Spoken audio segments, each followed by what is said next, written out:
Europe 1. Le grand débrief de Pascal Praud et vous.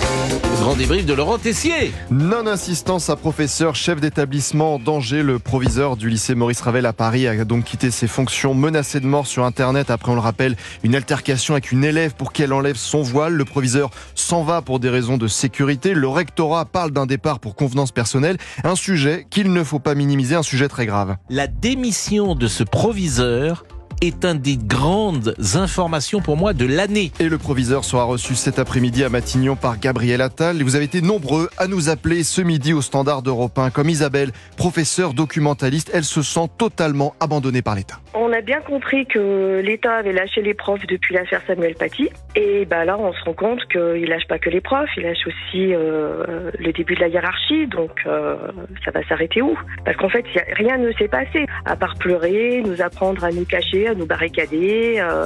Lors des alertes intrusion, il se passe rien, en fait. Des professeurs insuffisamment protégés, lâchés, qui ne se sentent pas entendus. Maxime Repère, le vice-président du syndicat enseignant SNALC, a tiré la sonnette d'alarme. L'école, effectivement, a changé, qu'il n'y a plus d'autorité et que cette crise, en fait, est probablement la crise la plus grave connue sous la Ve République. Et on arrive quand même à avoir quelques petits moments de légèreté, notamment avant le début de l'émission. Nous sommes comme des enfants, nous avons un rituel, jouer à cache-cache avec Pascal. Et à ce jeu-là, amis, vous avez été très bons, personne ne vous a trouvé avant 11h. Et bonjour Pascal, est-ce que vous êtes là Pascal? Alors Pascal n'est pas là. Mais qu'est-ce qu'il fait?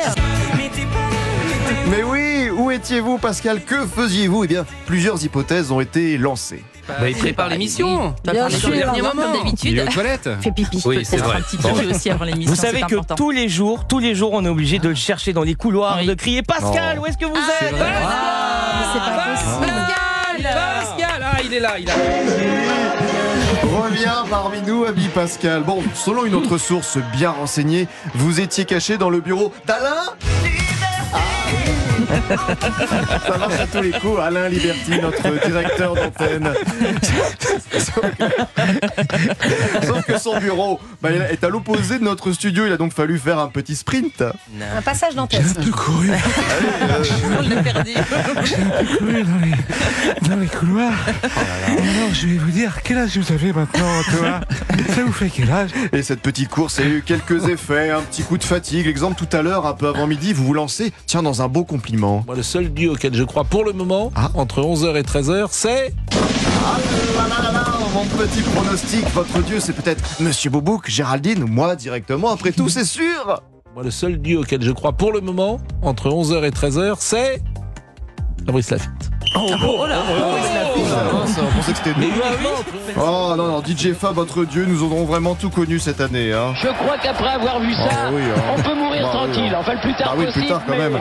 On peut. Alors notre dieu à tous, c'est Christophe Bordet, le rédacteur en chef de la matinale d'Europe 1. On parlait dans les couloirs des chiens qui nous comprennent quand on leur parle selon une nouvelle étude, mais Christophe Bordet dit cri-cri d'amour. Dans certaines soirées, parle le waf-waf, le toutou.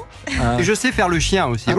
Ah, merci Christophe, retournez à votre niche. Ça devient fou. C'est vraiment lui, ça? Mais oui, il l'avait fait en direct. Il l'a fait quand? En direct. Vous vous souvenez pas? Il y a quelques mois. Jadis. Début d'année. Vous m'étonnez quand Un même. petit coup de fatigue pour Christophe Oui. Bordet, petit coup de fatigue pour notre dame Gégé, notre Gégé nationale, ancienne professeure qui a gardé en elle une méthode d'apprentissage bien particulière.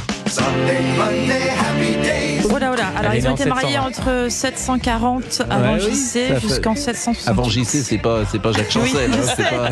c'est- Jésus-Christ, c'est je sais, Jésus-Christ, oui, c'est Jésus-Christ, pas- pardon. c'est pas- Excusez-moi. Avant JC, bon, voilà. Mais... Allez hop, on y va, avant JC, on se prend plus la tête, JC, Jésus-Christ, mais JC, pour terminer ce débrief, c'est peut-être Julien Clerc, et donc une dédicace pour mon amie Céline Giraud. Ça faisait longtemps. Bonjour Laurent, bonjour ça fait Pascal, longtemps, bonjour à c'est tous les tous. jours. Bonjour Olivier, bonjour Géraldine. Bonjour.